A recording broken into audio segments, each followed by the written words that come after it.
Nothing strikes more fear among Venezuelans than seeing this Special Action Force, or FAES, on patrol in low-income neighborhoods. Armed with assault rifles and with their identity hidden, this elite police force, originally formed to fight crime, has become synonymous with extrajudicial executions. José CAMERO lost his 18-year-old son, Ángel Gabriel, 8 months ago, the day he went to visit a woman he was seeing in an area where the FAES was patrolling. He says the boy was shot at point-blank range inside her house and made to bleed to death. I don't know why they killed him, but I know that the FAES first tortured Angel because they thought he belonged to a gang of delinquents. My son had no criminal record and wasn't involved in that business. I wanted the girl to make a statement, but she's too frightened. Mr. CAMERO has joined other relatives of people killed by FAES who are demanding justice.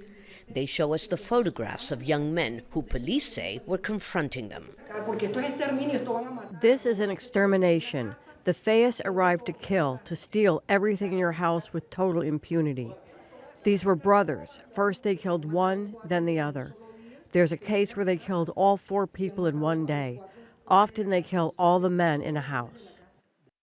A report by the UN High Commission on Human Rights describes the FAES as a para-police group that carries out extrajudicial killings and has called for it to be disbanded. This mural is a homage to just one of the hundreds of people allegedly killed by the FAES in this part of Caracas alone. According to the locals, some of them may have been involved in criminal activities, others not. But the common denominator, according to people who say they are too afraid to speak to us on camera, is that they were murdered in cold blood.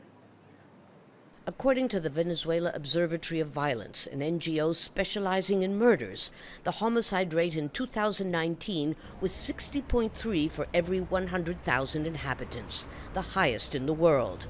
But what most stands out is that 1/3 of the killings are reportedly carried out by police. We asked Venezuela's chief prosecutor about the allegations, which he says are exaggerated. 800 officers have been accused of homicide, torture, cruel and inhumane treatment, illegal arrest or entry, among other crimes. Yes, it's a lot, but it reflects authority and judicial action, unlike in Chile, Colombia, and the United States. But the vast majority of cases go unpunished. Alexis Lida is still fighting to bring 3 FAES officers under arrest for the murder of his brother to trial, despite constant death threats, he says. You can have 800 under investigation or even charged. But where are the sentences? They operate with impunity. President Nicolás Maduro responded to the latest report on institutional violence by congratulating FAES for its hard work. The UN High Commissioner for Human Rights suspects the government is using the FAES and other security forces to spread fear in order to maintain social control. If so, it seems to be working.